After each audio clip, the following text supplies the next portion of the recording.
عمال دي منملة.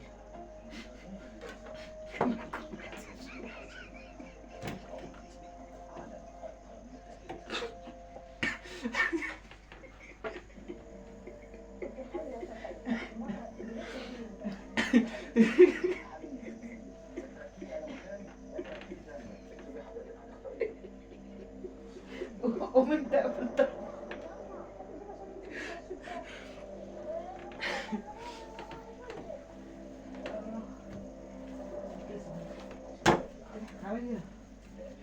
والله رجلي منملة، والله يا سعادة البيت رجلي منملة.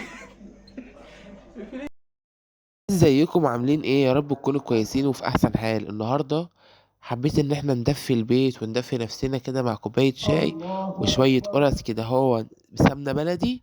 نتدفى نعرف نشوف احنا بنعمل ايه. صلوا على النبي واذكروا الله. الا بذكر الله تطمئن القلوب، لا اله الا الله محمد عبد الله ورسوله. بصوا بقى، انا هنا معايا كميه عشان خاطر انا هعمل يعني هقسمهم على اتنين. انتوا مالكوش دعوه بالكميه خالص، انا هقول لكم الكميه للكيلو. تمام. معايا هنا معلقة صغيرة من الخميرة الفورية للكيلو دقيق. معايا نص كيس بيكنج باودر. معايا أي حاجة من التلاتة دول اختياري، ده ايه؟ محلب، كركم، شمر.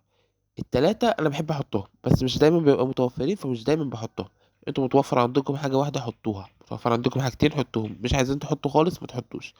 لكل كيلو دقيق نص كوباية من السكر، رشة ملح صغيرة. تمام. اللهم صل وسلم وبارك على سيدنا محمد. اللي انا هعمله النهارده دي مش منين ومش قرص طريه، يعني هي حاجه كده مزيج بين الاتنين، يعني بسمنه مقدوحه زي المنين وبتكون شويه طريه ملدنه كده. فهمتوا؟ صلوا على النبي واذكروا الله، الا بذكر الله تطمئن القلوب، لا اله الا الله محمد عبد الله ورسوله. معايا هنا سمنه. لكل كيلو دقيق بياخد من 250 ل 300 جرام من السمنه. احنا بنلعب في قصه ال 50 جرام بس، احنا ما بنقلش عن 250 جرام. تمام. بنجيب سمسم محمص سمسم ابيض، والسمنه بتكون بتغلي، واجي اعمل تش. نحط السمسم على السمنه وناخد تقليبه ونعمل تش. التش دي روح بقى ذكريات بقى بنبنيها مع اطفالنا، او احنا مثلا يا كبار بنفتكرها. هي عامه بتكون ذكريات. ريحه السمنه على الدقيق دي بتكون ذكريات، ايا كان بقى احنا لسه بنعمل ذكريات مع اولادنا. ربنا يا رب يخلي كل واحد اولاده او عيال البيت يعني، او احنا اصلا كنا بنفتكر بقى ذكرياتنا. بس هي عامه لازم دي ريحه السمنه في الدقيق بتكون ذكريات، ايا كان بقى ذكريات عيد. يا رب يا رب يا رب ما يحرمكم من حد فارقنا، ولا يحرم حد مننا. اللهم صل وسلم وبارك على سيدنا محمد. نكمل الفيديو بتاعنا. تمام. هنا انا بسيت الدقيق بالسمنه عشان خاطر انا زي ما قلت لكم انا عايز اعملها تكون مزيج بين القرص اللي هي الطريه وبين المنين اللي هو بيكون احنا عاملينه بالسمنه المقدوحه يعني. تمام. تكون القرصه المنينه ناعمه، وفي نفس الوقت تكون كده ملدنه كده من جوه، مش تكون ناشفه. تمام. سامحوني على صوتي بس عشان خاطر انا تعبان شويه، فالدنيا معايا صعبه شويه، بس انا قلت ما ينفعش أصل انتوا بتوحشوني. تمام. هنا معايا شويه لبن رايب، انا بضربه في الخلاط عشان مش بحب التكتلات فيه. انتوا عايزين تعملوه بلبن حليب اعملوه، اللي هو يكون لبن عادي. عايزين تعملوه بلبن رايب اعملوه.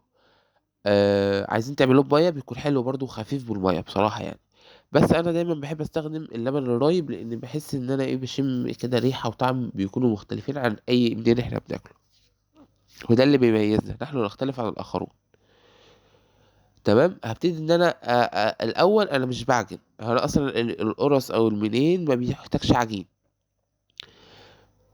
بس بنلم العجين بنلم الدقيق بالسوائل اللي عندنا، ايا كانت بقى لبن او ايه هي نوع السوائل يعني. تمام.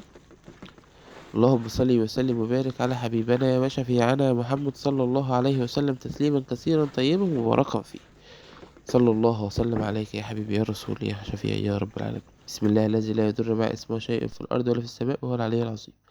كده بناخد احلى عجينه، مادام احنا ذكرنا اسم الله عليها وصلينا على النبي، فبناخد احلى حاجه. تمام.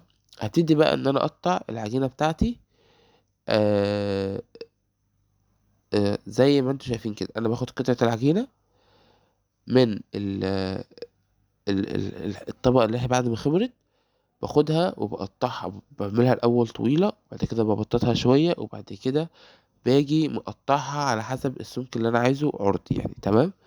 وبحطها في الصواني او ايا كان يعني الحاجه اللي احنا نحطها فيها، عشان خاطر تكون معانا ما تخمرش مرتين. يعني هي كده خطأ خالص، تخمر في الصواني بس، مش تخمر بقى على الطبلية مثلا او على ترابيزة وبعد كده نرجع ننقلها في الصينية تاني فتخمر.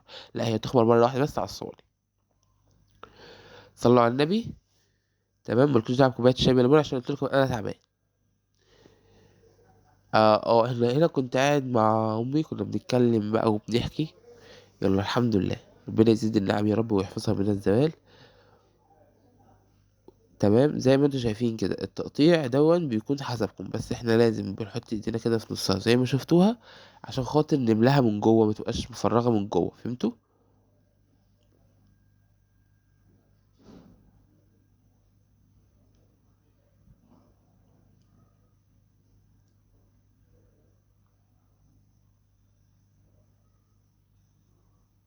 صلوا على النبي كده واذكروا الله. انا بذكر الله تطمئن القلوب، لا اله الا الله. انا القعده دي كانت معايا، كنت انا وامي، بس افتكرت فيها موقف حابب ان انا احكيه لكم. انا اول ما دخلت المطبخ، كنت ببقى مثلا، كنت لسه صغير قوي، كنت لسه دخلت المدارس اصلا، وكنت بدخل اقف مع مثلا ايه، اتفرج على ستي وهي بتعمل اكل، اتفرج مع امي وهي بتعمل اكل، اتفرج على اي حد بيعمل اي حاجه تلاقيني بخش اتفرج عليه. فجاء في مره كانت ست بتعمل قرص زي دي كده، و وكانش عارف كان ايه اللي حصل يعني. المهم مكانش لاقي حد يقعد قدام الفرن، قلت له خلاص انا هقعد قدام الفرن. هتعرف يا مصطفى؟ قلت له هعرف. كنت مثلا لسه في اولى ابتدائي كده ولا حاجه. فالمهم ايه، سوري ستي كان كبير شويه، فانا قعدت قدام الفرن عادي، بس يعني بنسوي في مكان غير المكان اللي كنا بنبقى كلنا قاعدين فيه، اللي هو بيقطعوا فيه وبيخمروا فيه والحاجات دي كلها.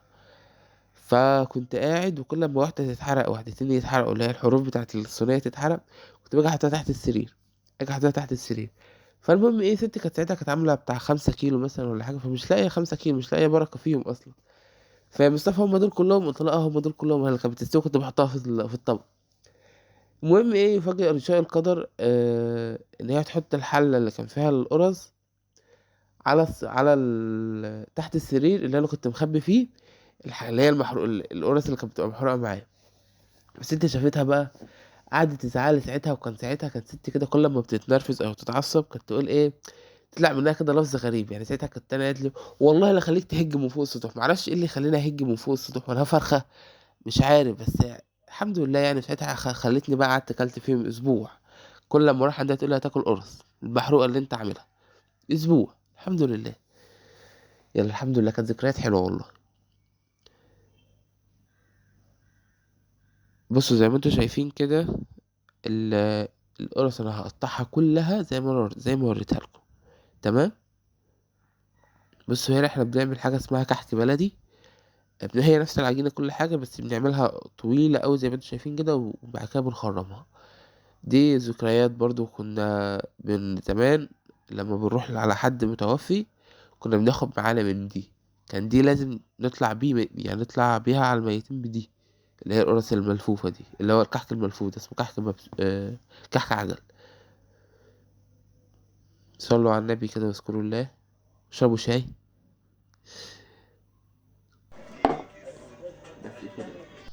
هنا بوريكم بعد ما قطعت العجينة، بصوا.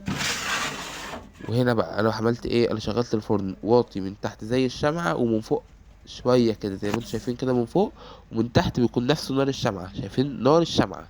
دي شمعة. تمام. بسخن الفرن الاول، وبعد كده بنزل بحط القرص بتاعتنا. تمام. في ساعات عندي الفرن بيسوي من تحت ويبقى لسه من فوق لسه ابيض، انا طبعا مش هعلق عليه من فوق، فباجي حاطط صينيه تحت الصينيه عشان خاطر ما يحرقليش من تحت، ويكون من فوق مستوي، ما يبقاش مشعوط او ما يبقاش مستوي مثلا من على الوش ومن جوه ني. تمام. كده نكون خلصنا. سلام.